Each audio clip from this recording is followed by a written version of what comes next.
రాజయోగ జీవన విలువలు. మన చుట్టూ ఏదైతే జరుగుతుందో వీటన్నిటికీ గుర్తుపెట్టుకోవాలి, శ్రద్ధ పెట్టాల్సింది ఏంటి, మన ప్రతి కర్మ సరి చేసుకోవడమే. ఎప్పుడు మనము వైట్ బాల్స్ వేస్తూ ఉండాలంటే మంచి కర్మలు, మంచి వైబ్రేషన్సే మన నుంచి వెళ్తూ ఉండాలి. ఒకవేళ ఎవరైనా బ్లాక్ కలర్ బాల్ వేసినా కానీ, బ్లాక్ కలర్ అంటే తక్కువ ఎనర్జీతో ఉన్నటువంటివి ఏవైనా మన మీదకి వస్తున్నా మనం ఎలాంటి బాల్ వేయాలి, ఎప్పుడూని వైట్ కలర్ బాల్ వేయాలి.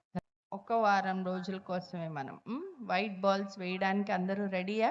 అవతల వాళ్ళు ఎలా ఉన్నా కానీ వైట్ బాల్స్ వేయగలమా? వచ్చే నెల హోలీ పండుగ వస్తోంది. అందరూ రంగులు జల్లుకుంటారు కదా. మనం ఇతరుల మీద ఏ రంగు జల్లాలి అనేది మన చేతుల్లోనే కదా ఉంటుంది.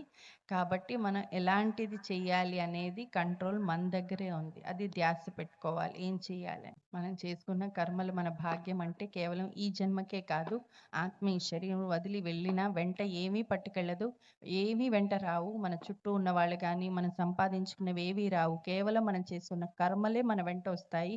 అవే మన భాగ్యంగా అక్కడ తయారవుతాయి. మరి మనము అవతల వాళ్ళు మంచి కర్మలు చెయ్యకపోయినా కానీ మనం మంచి కర్మలు చేయగలమా? కాబట్టి అవతల వాళ్ళు ఎలా ఉన్నా, ఏ విధంగా ఉన్నా మీరు మీ బేబీని జాగ్రత్తగా చూసుకుంటూ, మీరు కామ్గా స్థిరంగా ఉంటూ వైట్ బాల్స్ వేస్తూ ఉంటే, మంచి వైబ్రేషన్స్ అందరి కోసం పెట్టుకుంటే మీరెప్పుడూ హ్యాపీగా స్థిరంగా ఉండగలుగుతారు.